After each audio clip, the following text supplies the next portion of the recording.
こんにちは。チベットテレビのテスモです。チベットディスウィークでは、チベットやダレイラマ法王、そして中央チベット政権に関する1週間のニュースをお送りします。それではまずヘッドラインを見ていきましょう。ダレイラマ法王は、法話の3日目に信者たちに観音菩薩の感情を授与されました。ダレイラマ法王と中央チベット政権は、チベットと関わりの深かったダイアン・ファインスタン上院議員の死を悼みました。ダレイラマ法王は2023年ノーベル生理学・医学賞受賞者であるドリオ・ワイスマン氏とカタリン・カリコ氏を祝福されました。ダレイラマ法王はシッキム州の洪水に悲しみを表明されました。ペンバツリン主席大臣はラテンアメリカ諸国及び米国訪問に出発し、10月1日にブラジルに到着しました。情報国際関係省のノンジンロマ大臣は中国に関する専門家の多言語の意見書を出版しました。中央チベット政権はマハトマ・ガンジー生誕154周年を祝いました。ドイツとオーストラリアからの欧州議会議員の代表団がダラムサラを訪問しました。オランダの元国会議員でありチベット支援者であるエリカ・テルプストラ氏がチベット亡命議会を訪問しました。EU は国連人権理事会における声明の中で中国に対し国内及び国際的な義務を守るよう求めました。ユタチベット協会スチュワート元下院議員に米国のチベット関連法案への支持を求めました。キャンベラのチベット情報局中国連絡事務所は中国の中秋節に参加しました。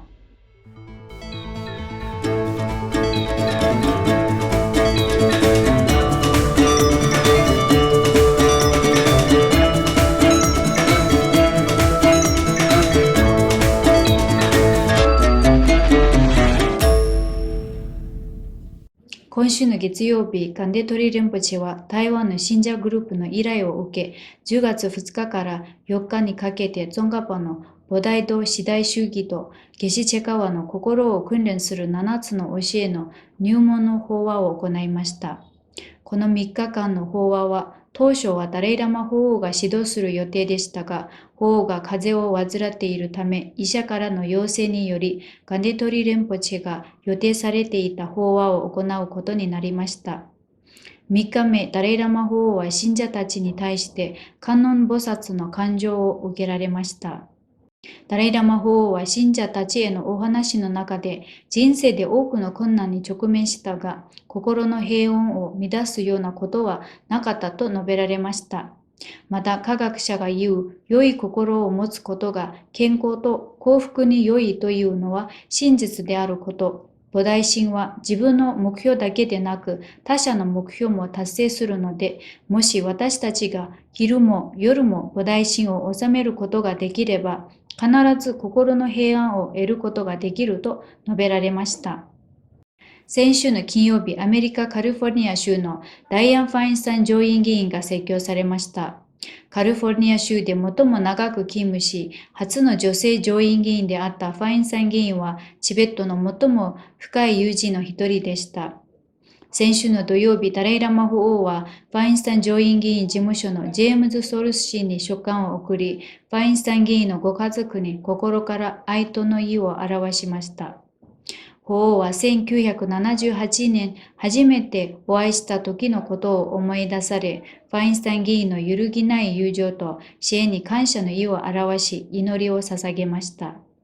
世界中政治指導者や議員から追悼の言葉が寄せられる中、中央チベット政権のペンバツリン主席大臣は、ファインスタイン議員の娘であるキャサリン・ファインスタイン氏に哀悼の意を伝え、チベット亡命議会のケンポスナムテンベル議長も、この訃報に心からの哀悼の意を表しました。先週の日曜日、北カリフォルニアチベット協会は、ダイアン・ファインスタイン上院議員の死を悼む祈り会を開催し、同様にニューヨーク・ニュージャージーチベット協会も、ダレイラマ法王とチベットの最も長く深い友人の一人に敬意を表しました。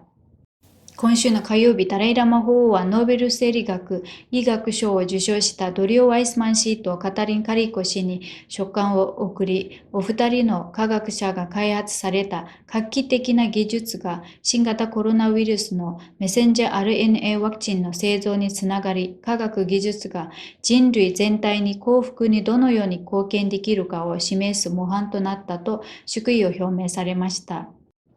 今週の水曜日、法王はシッキム州プリムシンタマ首相に書簡を送り、火曜日の夜にティスタ川領域で発生した鉄砲水によりシッキム州で人命が失われ、広範囲で被害が発生していることに悲しみを表明されました。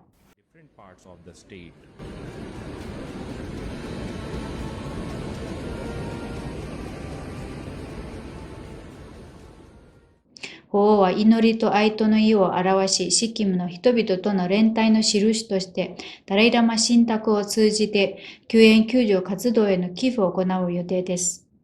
先週の金曜日からペンバツリン主席大臣がブラジル、コスタリカ、コロンビア、メキシコ、アメリカへの公式訪問に出発しました。9月30日、主席大臣はデリでフリドリヒ・ノーマン自由財団南アジア地域事務所と中央チベット政権の協力のもと、オーストラリアとドイツの国会議員の7名の代表団と会談しました。ペンバツリン主席大臣は南米諸国への初訪問で10月1日にブラジルに到着しました。大臣はサンパウロ空港でジンメツリン代表、チベットハウスのラマリンジン氏、チベット支援者のサンドラ・エリクソン氏とダニエル・セルメント氏に迎えられました。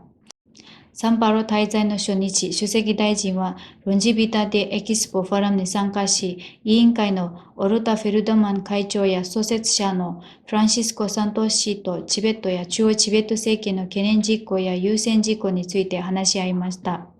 午後、主席大臣はチベットハウスを訪れ、その後、ブラジルの情報サイトインディアン・アイのインタビューに応じました。今週の火曜日、ペンバツリン主席大臣はサンパウロ立法議会でアンドレード・プラード議長とギルデヌーズ副議長から温かく歓迎されました。議会の中で主席大臣は中国と中国の投資に関する政策決定に慎重な配慮と責任を持って臨むよう州議会の指導部に訴えました。また、ブラジルのような民主主義国が中国との関係で環境の安全保障や人権、自由を守り、地球の環境の安全保障を提唱し、人権と自由を擁護する上で極めて重要な役割を果たすことを強調しました。議会の議長と副議長は主席大臣の初めての訪問に祝意を表し、チベットと中国の長引く対立の平和的解決に心からの支持を表明しました。議会の後、主席大臣はサンパウロ市役所を訪れ、人権担当秘書のソニーニャ・フランシヌ氏と気候変動担当事務局長であるジェルベルト・ナタリニ氏と会談した後、サンパウロ大学で講演しました。今回の訪問はペンバツリン主席大臣のブラジルへの初の公式訪問であり、次はラテンアメリカツアーの一環としてコロンビアとメキシコを訪問する予定です。今週の木曜日、チベット政策研究所中央チベット政権は中国と変化する世界秩序、展望と課題と題された記事の編纂を含む書籍を発表し、情報国際関係省のノンジロマ大臣とチベット政策研究所の著書であるダワーツリン氏が出席しました。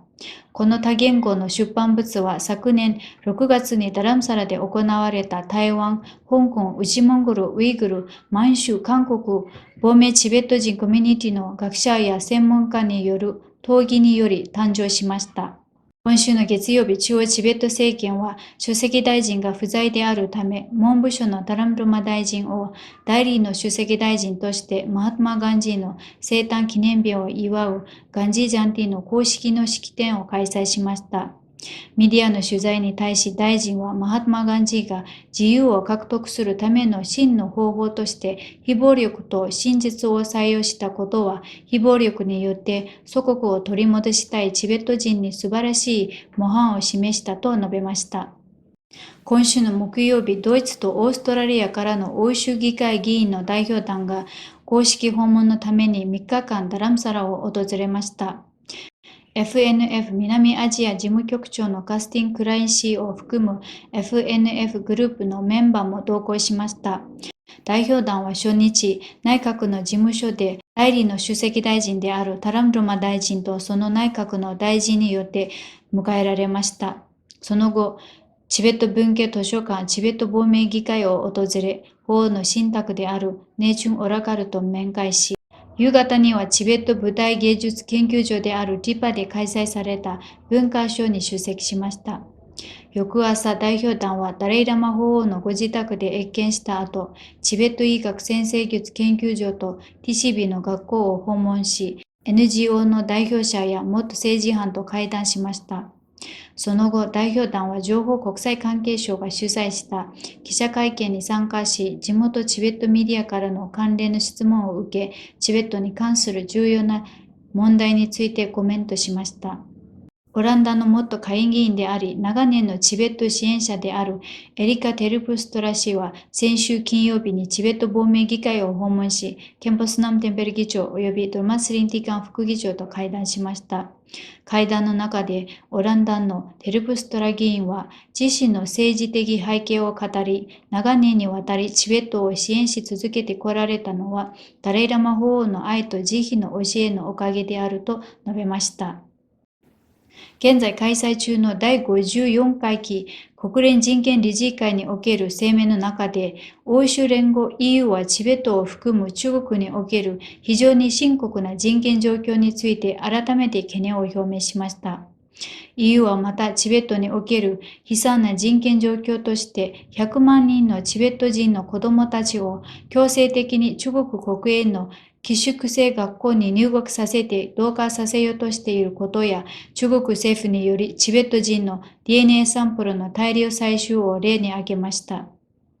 さらに EU は政治犯として捉えられているチベット人の状況を注意深く監視し続け、特にゴシェラプ・ギャツォ氏、リンチン・ツジム氏、ドジタシ氏の即時かつ無条件の釈放を求めたと述べました。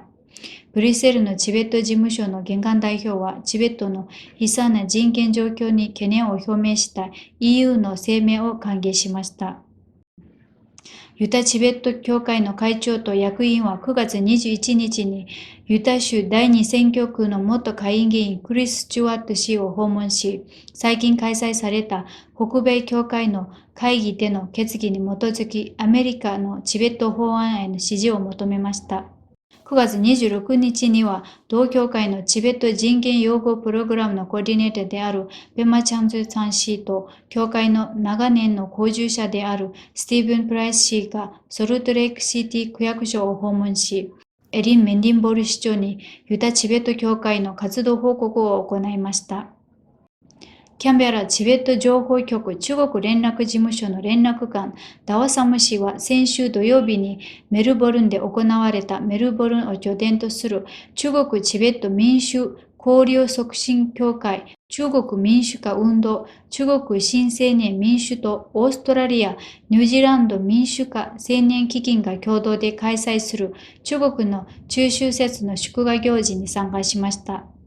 カルマシンゲ代表は中秋節という特別な機会にオーストラリアにいる中国人たちに挨拶を述べ、チベットの大義を支援してくれていることに感謝の意を表しました。シンゲ代表はさらに中国とチベットの友好関係を強化し、チベット問題に対する中国国民の理解を深めるために中国とチベットの人々の交流を深める必要性を強調しました。中秋節は中国の三大節句の一つであり、中正月の春節と同じように古くから祝われています。これで今週のニュースは以上です。チベットテレビをご覧いただきありがとうございます。